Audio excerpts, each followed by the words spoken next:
देखिए हमारे पास क्या क्या गिवन है, पहले तो वो देखिए। हमारे पास गिवन है कि हमारे पास मास हमको दिया है, मास दिया गया, मास नहीं, क्या दिया हमारे पास, करंट डेंसिटी आपके पास गिवन है। करंट डेंसिटी कह रहा हूँ भाई, कैरियर डेंसिटी एन कितना दिया हमारे पास, 8.6 इंटू 10⁻28 पर मीटर क्यूब, ये दिया है। और हमारे पास रो कितना दिया हमारे पास, 1.7 इंटू 10⁻⁻6 ओम सेंटीमीटर। तो सबसे पहले तो इसको मीटर में चेंज करो, हाँ जी। तो 1.7 इंटू 10⁻⁻6 इंटू 10 कितना होगा, सेंटीमीटर को मीटर में चेंज करेंगे, 10⁻⁻2 और करोगे तो 1.7 इंटू 10⁻⁻8 ओम मीटर। क्लियर। फिर इसके बाद इसने मास दिया हमको इलेक्ट्रॉन का, और इलेक्ट्रॉन को हमारे पास चार्ज दिया है, ठीक है। तो आपको पता होना चाहिए भी कि हमारे पास रो इक्वल टू, आपको बताया था हमने, m/n/e² टाउ, बताया था कि नहीं बताया था। तो बस यहीं से तो आएगा हमारे पास relaxation time. Tau equal to क्या होगा, m/n/e² और रो, बस वैल्यू पुट करना, आंसर आएगा। मास कितना दिया हमारे पास, 9.1 इंटू 10⁻31, और n कितना दिया हमारे पास, 8.6 इंटू 10⁻28, और e कितना दिया हमारे पास, 1.6 इंटू 10⁻⁻19 का होल स्क्वायर, इंटू रो कितना दिया हमारे पास, रो दिया हमारे पास 1.7 इंटू 10⁻⁻6। इसको सॉल्व करेंगे तो हमारे पास आंसर आएगा, हाँ जी, कर पाएंगे। तो इसको हमने सॉल्व किया भाई, तो सॉल्व करने पर हमारे पास आंसर कितना आएगा भाई, पॉइंट से पॉइंट कैंसिल हो जाएगा। इसको सॉल्व करेंगे हमारे पास तो आंसर आ रहा है कितना, 2.43 इंटू 10⁻⁻14 सेकेंड, कितना आएगा रिलैक्सेशन टाइम, ठीक है, किसी भी पार्टिकल का, इलेक्ट्रॉन की पार्टिकल की बात है।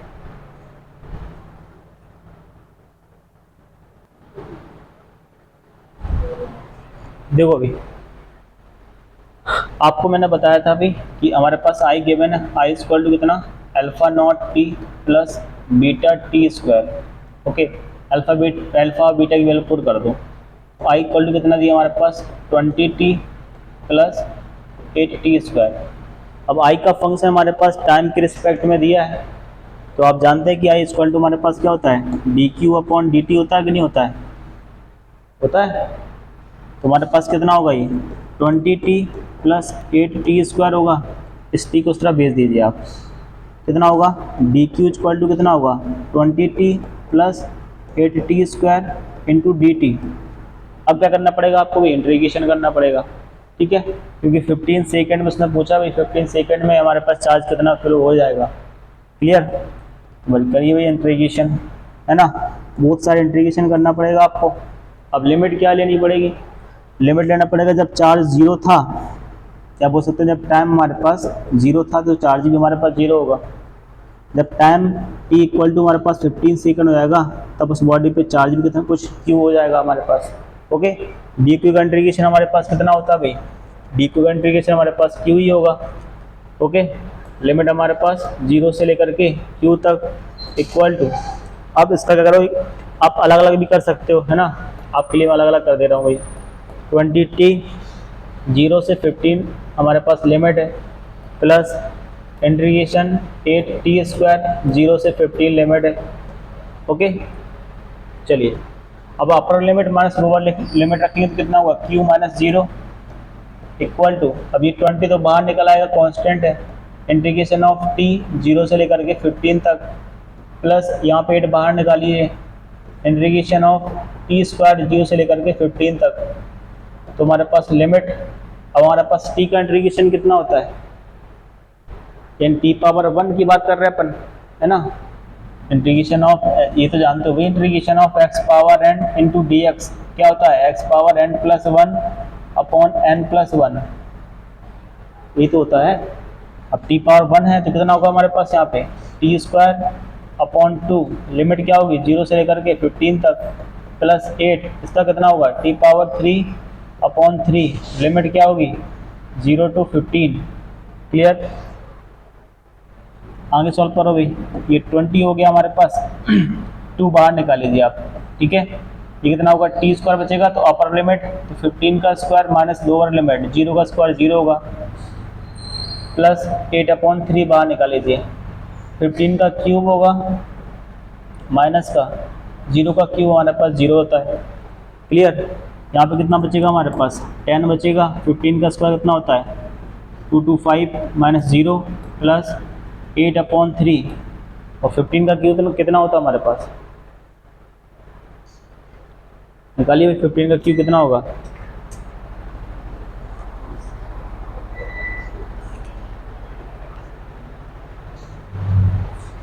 ये ऐसे कर लीजिए ना, ये हमारे पास कितना होगा 15 का क्यूब होगा ना, इसको ऐसा लिख लो भाई 15 मल्टीप्लाई 15 मल्टीप्लाई 15, देख सकते हैं ना। तो 3 से हमारे पास कितनी बार गई 5 टाइम गया, हाँ जी। अब कर लो भाई सॉल्व, कितना होगा ये 2250 प्लस कितना होगा ये 40 मल्टीप्लाई 225।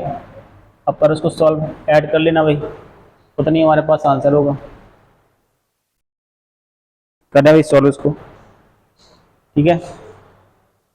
कितना होगा हमारे पास यहाँ पे 2250 प्लस कितना होगा ये 0 0 2 कैरी 0 1 कैरी, कितना होगा, हाँ जी।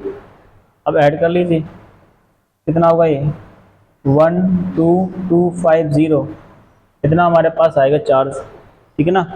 Q इक्वल टू 12250 कूलम, इतना चार्ज फ्लो होगा हमारे पास किसी भी क्रॉस सेक्शन एरिया से। बात समझ में आई है, कोई समस्या, इंटीग्रेशन में समस्या, कोई समस्या नहीं है, बस देखिए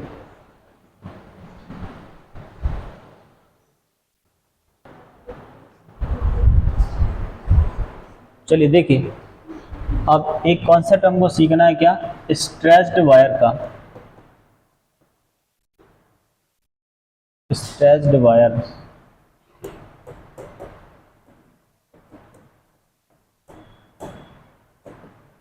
ठीक है। यहाँ से हमारे पास बहुत क्वेश्चन पूछता है वो कि हमारे पास किसी वायर को खींच करके हमने इतने टाइम्स कर दिया, उसके रेजिस्टेंस पे क्या फ़र्क आएगा, ठीक है। तो ये चाहे आप नीट की बात करें चाहे जे की बात करें, सब कहीं पूछा जाता है ये, ठीक है। स्ट्रेच्ड वायर का कॉन्सेप्ट, ठीक है। देखिए सपोज मान लेते हैं हमारे पास कि हमारे पास कंडक्टर है कोई ये, ठीक है, और हमारे पास इस कंडक्टर का लेंथ में तो मान लेते हैं ये कुछ इस प्रकार से है। क्लियर,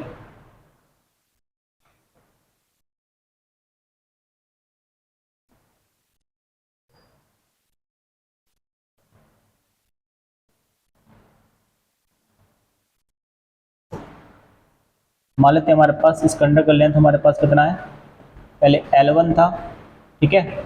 इसका एरिया ऑफ क्रॉस सेक्शन हमारे पास मान लेते हैं कितना है A1 है। इसका रेजिस्टेंस मान लेते हैं हमारे पास शुरुआत में कितना भी R1 है, ओके। अब इसी कंडक्टर को क्या कर दिया हमने स्ट्रेच करके, ठीक है ना। इस कंडक्टर की लेंथ हमने स्ट्रेच करके क्या कर दी भाई 2L कर दी, कितनी कर दी भाई, इस कंडक्टर की लेंथ हमारे पास स्ट्रेच करके, आवाज़ आ रही है, आवाज़ कम आ रही है। इस कंडक्टर की लेंथ हमारे पास, इसको मैंने स्ट्रेच करके क्या कर दिया, लेंथ हमने इसको डबल है जो भी कर दिया, लेंथ चेंज कर दिया, L2 कर दिया। इसका एरिया ऑफ क्रॉस सेक्शन भी हमारे पास A2 हो जाएगा, इसका रेजिस्टेंस भी चेंज होकर के हमारे पास R2 हो जाएगा। क्यों, क्योंकि रेजिस्टेंस लेंथ पे भी डिपेंड करता है, रेजिस्टेंस हमारे पास एरिया ऑफ क्रॉस सेक्शन भी हमारे पास डिपेंड करेगा, ठीक है ना। दोनों हमारे पास सेम मटेरियल के हमारे पास कंडक्टर है, ठीक है ना। इसका रो हमारे पास सेम है ना, रो भी इसका, ये रो हमारे पास सेम है, यानी ये भी कॉपर वायर मान लेते हैं, ये भी हमारे पास कॉपर वायर है, ओके। चलिए अब एक चीज़ मुझे बताइए आप कि कोई भी इस ये कंडक्टर का हमने लेंथ इंक्रीज किया है भाई, तो क्या इसके वॉल्यूम पे कुछ फर्क आएगा क्या? इसके वॉल्यूम पे कुछ फर्क आएगा? नहीं आएगा ना, इसका वॉल्यूम तो हमारे पास फिक्स होगा। ठीक है, तो हमारे पास अगर वॉल्यूम कांस्टेंट है, तो वॉल्यूम अगर कांस्टेंट है इसका, यहाँ पे पूरा लिख दे रहा हूँ भाई, ये हमारे पास वॉल्यूम अगर, ठीक है, v हमारे पास कांस्टेंट है, तो क्या हम इसके वॉल्यूम को ऐसा लिख सकते हैं, एरिया इंटू लेंथ हमारे पास कांस्टेंट होगा। बोलिए, एरिया लेंथ हमारे पास क्या होगा? कांस्टेंट। तो ऐसा बोल सकते हैं अपन कि एरिया इनवर्सली प्रोपोर्शनल किसके होगा? लेंथ के होगा। होगा कि नहीं होगा? अगर हम इसको ऐसा लिख सकते हैं, तो हम ऐसा भी लिख सकते हैं क्या, A1 upon A2 equal to L2 upon L1, ये भी तो लिख सकते हैं। इसको मैं इक्वेशन नंबर फर्स्ट मान लेता हूँ। ओके, फिर दूसरी चीज़, आप ये भी जानते हैं कि हमारे पास रेजिस्टेंस वो जो होता है वो डायरेक्टली प्रोपोर्शनल होता है किसके? लेंथ अपॉन एरिया के। होता कि नहीं होता है? अगर हम इसको ऐसा कुछ लिखें, R1 upon R2 equal to L1 upon L2 into A2 upon A1, चलेगा? हाँ जी, देख सकते हैं ना ऐसा। तो क्या बाई इक्वेशन फर्स्ट से हम L1 अपॉन L2 की वैल्यू पुट कर सकते हैं, या पहले हम A2 अपॉन A1 की वैल्यू पुट कर लेते हैं। ये हमारे पास यहाँ से हमारे पास कितना आएगा भाई? A2 अपॉन A1 की वैल्यू कितनी आएगी? L1 अपॉन L2 आएगी यहाँ से। तो यहाँ पे हम पुट करते हैं R1 upon R2 equal to L1 upon L2 into A2 upon A1 की वैल्यू बाई इक्वेशन फर्स्ट से कितना होगा भाई? L1 अपॉन L2 होगा कि नहीं होगा? तो क्या हम यहाँ पे ऐसा ले सकते हैं कि R1 upon R2 equal to L1 upon L2 का स्क्वायर कर सकते हैं? कर सकते हैं कि नहीं कर सकते हैं? तो हम यहाँ पे बोल पाएंगे क्या, जो रेजिस्टेंस होगा वो डायरेक्टली प्रोपोर्शनल होगा किसके? स्क्वायर ऑफ लेंथ के। बोल पाएंगे? क्योंकि देखिए ना आप, यहाँ पे हमारे पास क्या आ रहा है भाई, R1 upon R2 directly proportional तो है हमारे पास L1 अपॉन L2 के स्क्वायर के। कब ये केस हम कब लगा पाएंगे? जब हमारे पास वायर को हमने स्ट्रेच कर दिया, खींच के बढ़ा रहे हैं, ठीक है, या ड्रॉन करेंगे। क्लियर? ड्रॉन मतलब पिघला के हम उसकी लेंथ को इंक्रीज कर रहे हैं, उस केस में हम ये काम करेंगे भाई। ठीक है, इतनी बात समझ में आई? यदि पहला फॉर्मूला आप याद रखेंगे कि अपन जब भी स्ट्रेच का केस आएगा, अगर लेंथ में हमने छेड़छाड़ की, तो लेंथ में हमारे पास रेजिस्टेंस कैसा होगा, हमारे पास कैसे बिहेव करेगा कि रेजिस्टेंस डायरेक्टली प्रोपोर्शनल होगा किसके? स्क्वायर ऑफ लेंथ के। स्क्वायर ऑफ लेंथ के हमारे पास क्या होगा? डायरेक्टली प्रोपोर्शनल होगा। दूसरी बात, अगर मैं आपसे कहूँ कि भाई कि अगर इसमें अगर हमने अभी क्या रखा था भाई, A2 अपॉन A1 की वैल्यू क्या रखी थी? L1 upon L2। अब L1 अपॉन L2 जो क्या रखेंगे अपन? L1 अपॉन L2 की वैल्यू क्या आएगी हमारे पास? A2 अपॉन A1 आएगा कि नहीं आएगा? बोलो भाई। तो यानी हमारे पास R1 R2 इक्वल टू, अगर L1 अपॉन L2 की वैल्यू रखते हैं तो कितना आएगा हमारे पास? A2 upon A1 into A2 upon A1। R1 upon R2 equal to क्या होगा? A2 अपॉन A1 का स्क्वायर होगा ना? तो क्या ऐसा बोल सकते हैं यहाँ पे कि R इनवर्सली प्रोपोर्शनल हुआ इसके स्क्वायर ऑफ एरिया के? बोलिए भाई, बोल पाएंगे यहाँ पे? तो अगर हम स्ट्रेच कर रहे हैं वायर को, तो उसका एरिया क्या होगा भाई? उसके स्क्वायर के इनवर्सली प्रोपोर्शनल होगा। तो आप जानते हैं भाई, एरिया तो हमारे पास कितना होता है भाई? पाई R स्क्वायर होता है। होता है कि नहीं होता है? अगर हम यहाँ पे पुट कर दें तो R इनवर्सली प्रोपोर्शनल कितना होगा भाई? पाई R स्क्वायर का स्क्वायर भाई होगा। तो यहाँ से हमारे पास जो रेजिस्टेंस होगा वो इनवर्सली प्रोपोर्शनल होगा किसके? रेडियस पावर 4 के। तो आपको 3 रिलेशन याद रखने हैं। कितने रिलेशन? 3। एक तो लेंथ पे हमारे पास कैसे बिहेव करेगा वो, एरिया पे कैसे बिहेव करेगा, और रेडियस पे हमारे पास कैसे बिहेव करेगा। इतनी बात क्लियर है भाई? हाँ जी, इसको बोलते हैं हम क्या भाई? स्ट्रेच्ड वायर का केस। ठीक है ना? जैसे हमने कहा कि हमारे पास कि कोई है ना वायर है, ठीक है ना, उसकी लेंथ को हमने कितना कर दिया भाई? लेंथ इंक्रीज करके हमने 12 कर दिया। कितना कर दिया? 12। ओके, तो उसके रेजिस्टेंस पे क्या फर्क आएगा, है ना? उसका रेजिस्टेंस कितना चेंज हो जाएगा? तो हमने इसका लेंथ है ना स्ट्रेच करके बढ़ाया है, तो हम सीधे डायरेक्ट बोल पाएंगे अपन क्या? Resistance directly proportional to square of length. तो R1 upon R2 equal to L1 upon L2 का स्क्वायर है ना। पहले रेजिस्टेंस मान लेते हैं R रहा होगा, बाद वाला पता करना मुझे।